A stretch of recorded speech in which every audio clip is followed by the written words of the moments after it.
I've been pushing this video back for several months now, so it feels good to finally announce the top 10 video games of 2020! This is the fourth top 10 video in this series, so here's a quick explanation on my personal rules for this list. Rule number 1, I can only choose games that I've completed in that year. Rule number 2, I can only pick a game that I have newly picked out, so replaying a game doesn't count, but remakes and remasters do. Rule number 3, if applicable, I can only talk about features that were included before the year ended. And that's it. Normally I'd limit myself to one game per series, but unfortunately I haven't finished many games in 2020, so this rule will not apply, or else this year I'd only have 9 games for this list. Anyway, with that out of the way, let's look at...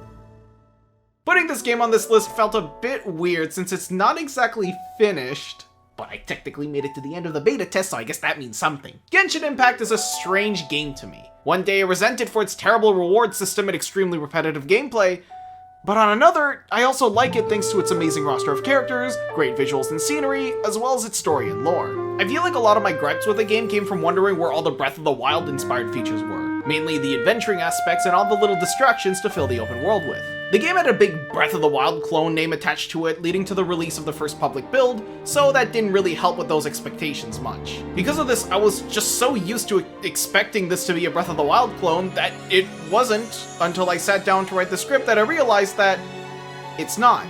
It's actually Xenoblade Chronicles 2. Bro, I did not want Diluc, what the hell? I wanted Cosmos! Genshin Impact shines more with its characters and story, and it shows. With its mix of story events, timed events, and everything in between. All the little breaks in between story segments help make the game feel refreshing in between story beats, and some of the side events letting you get to know some of the characters even more. I like that the acts were split into parts with little side quests in between, along with the requirement of reaching a specific adventurer rank to encourage you to get more comfortable with the game, and in turn exploring more of what Teyvat has to offer. Though this sort of concept also kind of works against itself since not everything is out, but you can still get your adventurer rank to levels that let you ignore the AR requirement once the next chapter comes out, which messes with the pacing a little bit. Even then, the quests in Genshin aren't perfect, as most, if not all, boil down to talking to this guy, teleporting here, going to that guy, and that's when the game starts to feel more stale and boring. Not to mention you can't do a good portion of quests with a friend, regardless of your adventurer rank level, which I think could have added so much to the game, being able to go through maybe not story quests, but maybe even event quests together with friends. The game also has some weird design choices, such as the minimal XP distribution for defeating enemies. The actual way is by using books to level up your units faster. I mean, you could try doing it the standard method by grinding out enemies, but by the time the next chapter comes out, you'll probably look like... It's fun to roam around the large town and city settings, but with how the game is built, the rest of the world feels less like an adventure and more like a lengthy obstacle to pad time while you go from point A to point B, not taking advantage of its open world elements as much as I'd hoped it had. Sure, it had some things like the oculi that you can use to put towards a long-term goal, but it always felt like you'd have to go out of your way to get them for a large majority of the game. Still, whenever there's things to do like events or the new story chapters that will come eventually, that's when I find myself having the most fun with the game, and I think this helps the game a lot as the gameplay loop isn't super apparent at the start of the game. Although that's just due to the fact that the other pastimes, like the pitiful daily rewards received from doing daily quests and artifact grinding just not being my type of thing. I didn't get crit damage increase on my artifact? I guess I could do one more. But I mean, it's just not for me and that's fine. I'm sure some people enjoy the more grindy aspects of the game because it gives them a sense of achievement and replayability, and I can get behind that. But the lack of free Primo Gems is really hard to justify. No proper daily logins is really strange and just amplifies the poor gacha currency distribution, but at least for me, it heavily hindered motivation to load the game back up at all. Because the enemies are built around Genshin's gameplay loop, none of the roaming enemies are anything to fear as they're designed to be easily beaten. Comparing this to the excitement Breath of the Wild had whenever you were dealing with a moblin camp or struggling with the Lizalfo's movement patterns, no Guardian-like enemies either that are designed to be avoided at first. Nothing's challenging, so nothing's thrilling. But the combat's actually pretty fun, messing around with team compositions and elements to see what types of fun setups you can come up with, especially with some of the cancels you can do. But there were some smaller things that added up that I personally wished was in the game, like being able to actually move while charging a bow, for example. And how could I talk about Genshin without mentioning the gacha system? I think it's okay. I feel like it's just made worse by the fact that Primo Gems are so tedious to obtain, and again, the distribution is pretty rough. I actually found their pity system buckled with a 50-50 to be really nice concepts that I kinda wish was in other gacha games. But I might be biased. Don't get me wrong, the mobile gacha system as a whole definitely has its problems, and Genshin's gacha system is not free of problems either, mainly the fact that characters aren't the only thing you can roll for, you can get weapons that go even better with the characters than anything you can get for free could even dream of. And the low Primo Gem distribution is probably the main thing pushing people to spend. But from a casual perspective of someone who just rolls for 3 specific types of characters, I've dealt with worse. Sit down. There's so much I want to talk about with this game, but these are the biggest points I wanted to talk about. I really want to see Genshin do well, and I hope it can improve and get better from here. It has a lot of things going for it with its combat, story, and characters. They're pretty cool. Some of the gameplay feels tedious and repetitive, which can slog down the experience a bit, but there's still enough good things about the game that make it worth playing, even if it's just a few times every couple weeks. Also buff Amber. Animal Crossing New Horizons was one of the most anticipated Animal Crossing titles to date. It was also the most forgettable. I'll just talk about the game at launch since the major and final update to the game was added in 2021. It still sold really well, being one of the top 10 Switch games of all time in terms of sales, as well as being one of the most anticipated games of the year. But as an Animal Crossing game, I found it to be a bit lacking. This Animal Crossing's game theme was focused around a deserted island, where you and a bunch of animals decide to move and start a new life there, both for you and the island itself. Unfortunately, a lot of what made the previous Animal Crossing games so replayable were missing from launch. No town hub, missing character interactions such as fetch quests and an actual pool of dialogue, not to mention the game progression sort of slowed down after you played for about a week. So unless you like decorating or hunting for villagers, there's not really much to keep you motivated. I feel like the developers focused a lot more on the actual island customization this time, giving you the ability to terraform your island to design the land, lakes, and rivers as you see fit, as well as being finally able to place pretty much any item in the game onto the island, and then kind of just forgot about the animals that are crossing to the island. To top that off, with me personally not being the type of person who likes to go all out and decorate the island, the game pretty much ended for me after my 15th Mitzi hunt. Even updates felt bland, though the concept was definitely there. Content updates every month, slowly giving us festivals and more things to do as they go, yet the updates themselves were relatively small, and eventually I found myself disinterested in the little things that they added later on. It basically turned into a game of just logging on to play once a month for the festival and then wait for the next one. I still feel like New Horizons is decent, but it's not as great as it could have been. It's no City Folk or New Leaf, having far less content and features than its predecessors at launch, though the customization and terraforming aspect of the game is really neat for builders and creators who like to build and customize their own towns and villages, or people who wish to do that but couldn't in previous installments. That being said, if you're looking for some more content and goals, you're better off with one of the older entries. Mario's newest 3D adventure involves him jumping around new, scenic environments to find power moons after his hat gets crushed by Bowser, now stealing people's powers to chase after him using his rebound hat friend. I really like the 3D Mario titles as I found each entry to be unique and fun with a great take on the themes that they were trying to achieve, with Super Mario Galaxy 1 and 2 being some of my favorite games of all time. The controls are really fun and flexible, and I liked all of the different worlds and atmospheres. The game looks stunning, and I had a lot of fun exploring all these different areas while enjoying the vibrant colors and scenery. The settings in this game are heavily inspired by real-world places, and I think Odyssey did a really good job with how creative the levels felt. Though while I had a good time with it, I thought it was just okay. There's nothing wrong with the game, far from it. I thought it was pretty fun, but there was just something about the collectathon portion of the game that didn't really get with me. Even though the goal of the Power Moons can be similarly compared to the Power Stars in Galaxy and 64 or the Shine Sprites in Sunshine, something about keeping track of the abundance of Power Moons I found a little overwhelming. I liked how in the older 3D titles, the levels would change in varying degrees for each different star or sprite you were looking to obtain, and while Odyssey does this as well after reaching certain story beats, it's just not the same. However, I hardly think this is a flaw on the game's part. I think this approach is a very fun one by encouraging the exploration, looking at the depths of the game and its worlds and for each little opening or corner you can find. Because of this, you're encouraged to look for shortcuts and get comfortable with the game's movements to play around in these huge levels, to see if you can find any secret power moons or hidden secrets like sub-levels or areas, which I think is really cool. The game isn't that different from other titles either, with unique NPCs and enemies and even non-Mario enemy bosses and characters. Take notes, Paper Mario. Yet, I guess the game just didn't really stick with me. I still think Mario Odyssey is a good game and I had fun with it, but some of the changes made in Odyssey compared to past 3D Mario titles made the experience feel strange to me, which is why it's this low on the list. But don't let me downplay this game for any of you, it's still pretty good. Big Bang! That is all. Back on the beat. I don't play very many fighting games, but ever since the day I accidentally stumbled upon BlazBlue thinking it was anything but a fighting game, for it to end up being a fighting game, I guess I should have done more research. It ended up opening a whole new realm of games for me to play. Crosstalk introduced me to a bunch of different fighting games through its massive crossovers of different fighting game franchises, and Skullgirls was not one of them. But still, I was interested in the game nonetheless. I watched one of my friends struggle to complete this one training mode combo, and that was it. For some reason, this was the deciding factor on why I needed this game. Skullgirls is a fighting game. I bet you didn't guess that. There's nothing I can really comment on about Skullgirls if you already know what a fighting game is, besides some neat little features about the game. One of them includes the idea of playing and balancing multiple characters. What I mean by this is that you can play as one strong character or up to 3 weaker characters that you can alternate between. It's a really cool mechanic if you want to play all of your favorite characters or if you just want to focus on one character, not having to worry too much about getting overwhelmed by someone playing 2 or 3 characters against you besides matchup experience.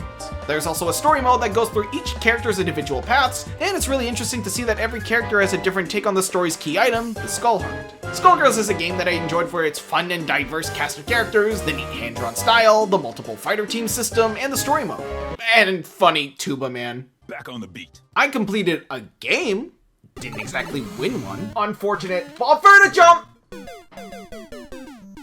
Super Mario 35 was Nintendo's take on the big hit that was Tetris 99. There was only one catch with this game. Yep, if you couldn't win a game then, you'll never be able to now. And that's exactly what happened with me. I think the concept of playing against other Marios to beat the levels better was really cool and fun, though I can't help but feel like the fan game take on it was a bit better. The game takes a lot of inspiration from Tetris 99, mainly its garbage system, where like clearing lines and combos within that game to send lines of blocks to your opponents, you can send enemies to your opponents by knocking them out in your game. This can get pretty hectic, especially when your opponent is able to get castle levels and farm as many Bowsers and Piranha Plants to send your way. And then you have to deal with this. Starting a game, you have to pick a level that gets thrown into the rotation of all the other levels your opponents pick, which you can unlock more of by clearing them in matches, which then unlocks the next subsequent level. And you're pretty limited from the start, so being able to play levels other than World 1-1 is a lot more difficult than you think. And then you just have to outlive your opponents by gaining as much time as possible, which can be done by clearing levels and enemies. The game also has an item roulette system, where for 20 coins, you can spin the roulette to get any power-up in the game, which is useful for tight situations. I thought the game was really fun, though the original Super Mario Bros. Is one of my worst Mario platformers, so I didn't really have the skill ceiling to really get the experience I hoped I would get. Still, it felt like this really big waste that this pretty solid title was limited, and we may never see this again. You see, I wrote it like that so I can date the segment. Not one word. HellTaker is a short and simple puzzle game with mechanics that utilize things such as limited movement, terrain that reacts to your number of moves, and the Strength Cave puzzle from Gen 3. Even though it's a short title, it's a fun game with a lot of charm and personality to it, which I liked a lot. I liked the character designs, the dialogue was pretty funny, and the art style was really cool too. Because it's a short experience, it's not too high on the list, but I haven't really played much this year, so I gotta throw a bone to this list somehow. There are also a few secrets to get you to keep playing longer in order to obtain all the achievements, and those are all pretty fun to look for, especially figuring out completely alternative methods to complete some of the puzzles in this game. Overall, HellTaker is a fun little puzzle game with a lot of charm to it, so it's no surprise that this game exploded in popularity following its release. What do you mean it was because of the suits? Can you beat Pokemon Gaia using only Steel types? Pokemon Gaia is a Gen 3 ROM hack, which for those who didn't know stands for Real or Legitimate game, that takes place in the Orptus region. A brand new custom region that has a brand new storyline, a brand new roster of characters, and some brand new remixes. It's a really fun time with a lot of thought and care put into it. A genuine full brand new Pokemon experience with an extended Pokedex, including mobs from future generations, as well as other additions and quality of life features like a physical special split, updated move pools, new moves and items, the fairy type, Mega Evolution, and the Snakewood glitch. Gaia is one of those Pokemon fan games where you can really see all the effort and passion put into the game. It's a great time with a pretty challenging main game, which makes it fun for challenge runs. Though I might be biased. Things are done to increase the difficulty too if you're into that stuff. Like how a lot of the important trainers are given Mega Evolutions, and while on some occasions I felt as I hit a couple roadblocks, it didn't really feel super frustrating, despite having some of the worst RNG ever during my playthrough. It really creates its own identity thanks to the previously mentioned custom music, custom sprites, the overall design of the region and its lore, etc. There's not really much to add. It's a solid fan game with a new region and a brand new story to experience, along with a ton of features and quality of life improvements to make the game feel fun and enjoyable to play the whole way through. And the game is Lilligant, so it's hard to compete with that. Mario Kart 9 is taking too long! I'm gonna go play Sonic instead. Sonic Robo Blast 2 Kart, or SRB2K, is a fan game of a fan game called Sonic Robo Blast 2, which is a sprite-based 3D Sonic game that takes inspiration from classic Sonic level design to be played in 3D environments. This fan game uses the same engine for SRB2, hence the inclusion in the game's title, but instead turns it into a racing game. It has a lot of Mario Kart elements, which I really like, as it makes the game pretty accessible for those familiar with them. but the game adds its own special twist to it. For example, one of the items you can get is a self-propelled bomb. This item aims for the person in first place, like the blue shell. However, what makes this item different is that if first place drives carefully and fast enough at the same time, they can avoid getting hit by it for the whole race. Items like these, among others, add this extra identity to the game, which I really like. I also like a lot of the tracks, with how dynamic they look and how fun some of them are to learn and play in this engine. The soundtrack they use for each track also adds a lot to the game, with one of my favorites being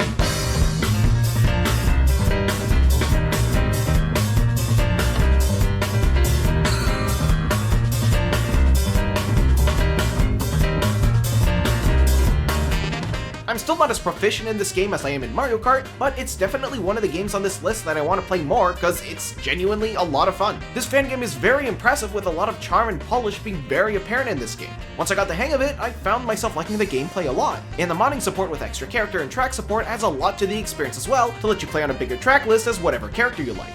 You know, with a game like this, I might even convert to Team Sonic Race. For the runner-up of my top 10 list of games I played and enjoyed in 2020, we have a game full of ambition, wonder, excitement, and humor. One man decided to risk it all several times, but little did he know, his travels would take him down to some of the most brutal bad ends that he would ever experience.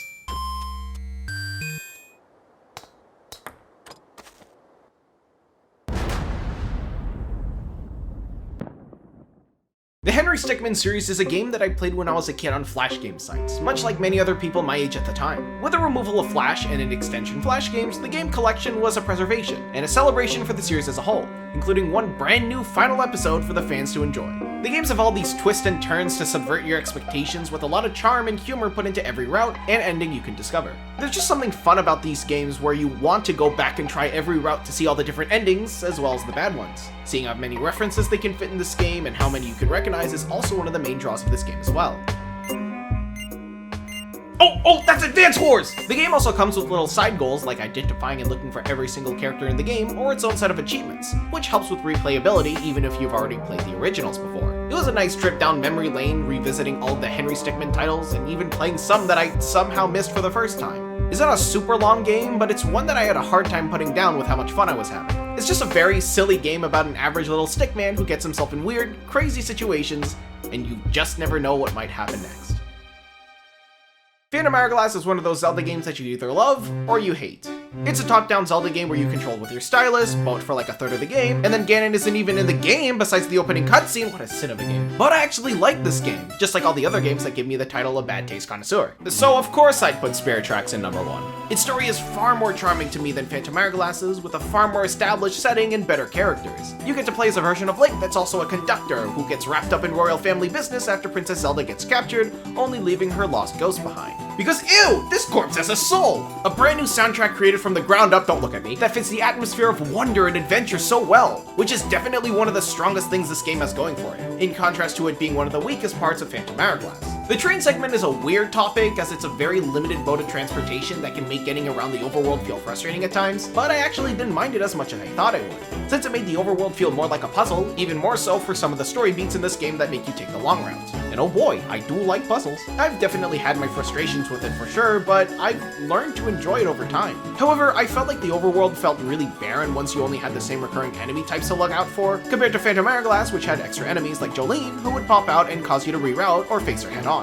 The puzzles and dungeons in this game feel a lot more refined in this game too, especially after learning their lesson with the Temple of the Ocean King, only to make it again.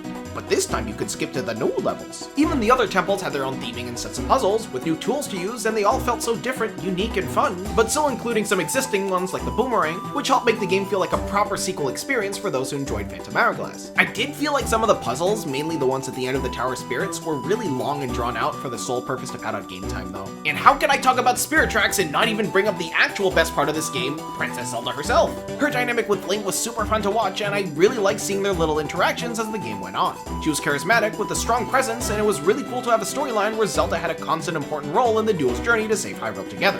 This is definitely my favorite iteration of Zelda in the whole series, and that's saying a lot because I've only played 3. I didn't know what to expect going into Spirit Tracks, but the new ideas, refined older ideas from Phantom Hourglass, the soundtrack, and the inclusion of Zelda herself, among many other things this game has to offer, has helped make this game extremely memorable for me. And I'm really glad I got around to finally playing it. But don't just take it from this several minute segment on our top 10 video, take it from my 75-minute long 2-part Spirit Tracks series. And that concludes my best of 2020 list for the top 10 video games that I've played in 2020. I've had a lot of time to write the script, and I feel like my opinions on a lot of the games here changed a lot over time. I didn't play too many games this year, as a lot of the year was fully dedicated to working on content. So hopefully I'll have a lot more games to talk about in the list for my top 10 best games of 2021. Oh, but hey, at least this time I didn't have a visual novel. Instead, I had HellTaker.